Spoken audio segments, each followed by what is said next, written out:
Welcome back to Creating Cooperative Kids. I'm your host, Bill Corbett. How would you like to have a pet that is fun and yet sleeps a lot? I'm not talking about a cat either. The pet I have in mind can be both an athlete and a couch potato and can get into some of the funniest sleeping poses you've ever seen. 25,000 of them are up for adoption nationally each year, and only 18,000 are lucky enough to get homes. That means 7,000 retired greyhounds are looking for kind, loving families at this moment. With me in the studio today is Kimberly McCord, certified pet dog trainer and member of the board of directors of the organization Greyhound Options. And also with me is Elizabeth Corbett, Greyhound mom and the associate producer of this program. Thanks for coming on the show today. So parents are always looking for pets because kids are going, Mommy, I want a doggy, I want a puppy, I want a kitty. So why should parents consider the fact that greyhounds would make great family pets? Well, I would say the number one reason is they are just the most affectionate dog I've ever seen. They want to be with you. They want somebody home a lot of the time. A lot of parents find one or both of them are home a lot more with their children. Children that can follow rules and regulations and parents' guidance, who aren't going to be poking, pulling, and just want somebody to give some love and affection to. These guys want nothing more than to be loved. Now, is there a certain type of family or a certain type of home environment that works better than others for a greyhound? Greyhounds generally want somebody home a lot of the time. So whether, if somebody's out of the house for 10 hours a day working, greyhound's probably not the right pet. But if there's somebody home a lot of the time who, whether it means they work from home, whether there's just they're somebody there a lot of the time, that's all a greyhound wants. They want somebody there to give them love and attention. And they're not needy, they're not in your face dogs. They just follow you from room to room to room and want to be near you and with you and lean on you, rest their head in your lap, and just know that they're there to be adored by you.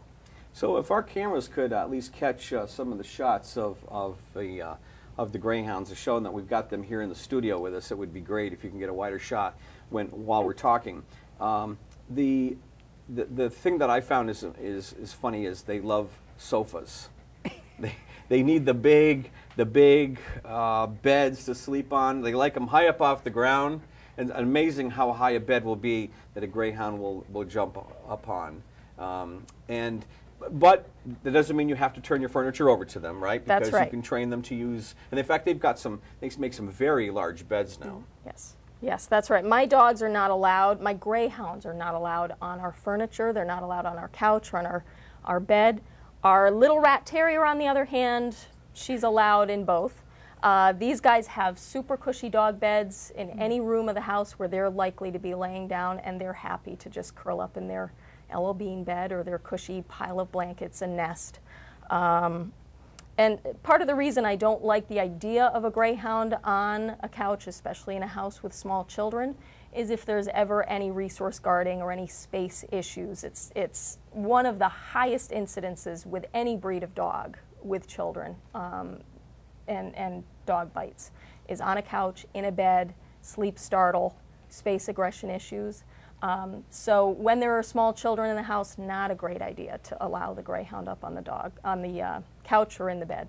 And of course, I own greyhounds. We own greyhounds. Liz and I have them, and we don't let the greyhound. We don't have small children anymore. We wish our children were back being smaller because they're easier to take care of. Never mind, that's another show. But we don't let them stay on the furniture because it's our furniture, and right. it's just. Plus, if we have company and if you've allowed your greyhounds to get up there, they're going to get up on people's laps, and it's just uncomfortable. And plus, the pet hair issue, that makes it easier if they're not up on there. Right. The only thing is we have one greyhound that doesn't pay attention to these rules, so we have, at night, we have chairs, stacks of books, and everything on our furniture to keep him off. I've been there with a foster dog and having to flip the whole coffee table right onto the couch to keep him off. Now, we've noticed, Liz, that when we brought home Delilah, who is here on the set with us, she's brindle colored, and we can see her there on the left of to the right of the screen.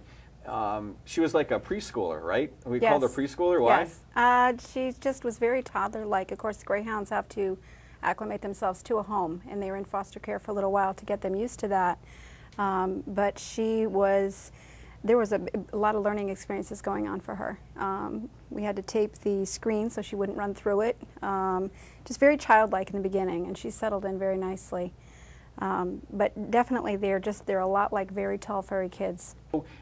Organizations like yours are made up of volunteers, right? Yes, yes, 100% made up of volunteers, from foster families to placement reps to adopters who just want to help out in any which way, running fundraisers, spreading the word. We educate our adopters. We really want to make a very good fit. Greyhounds aren't for everybody. They're for a lot more people than people realize. There are a lot of misconceptions about greyhounds. So we have meet and greets pretty much every weekend of the month in various locations. That's a great way to just stumble upon the breed and a rescue group, is by going to one of the locations of our meet and greets, and before you know it, you've got 12 plus dogs standing around in a pet store or in a tractor supply store or wherever. Most people come over and say, wow, I had no idea. What dogs are these? And I had no idea you could get 12 dogs in one room. You don't hear a peep, you can hear a pin drop. They're all getting along for the most part. They're mellow, they're just chilling out. And they just go up to perfect strangers and say, pet me, adore me, let me lean on your leg. And these are dogs that, before they come off the track, they've never been in a home before. They've never been upstairs. Everything is new to them, like you were saying. They really are, they're so curious. The first time you bring them into a pet store, they've never been through a sliding door before.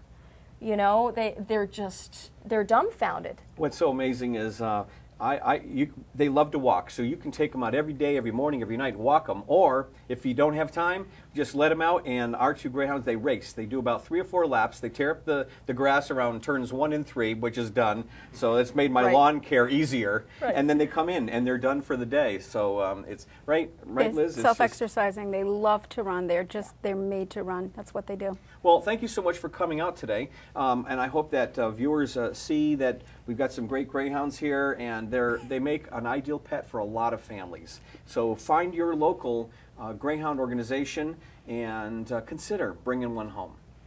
Our teenagers may present us with some tough parenting challenges, but we can't overlook the fact that they have opinions, thoughts, and ideas.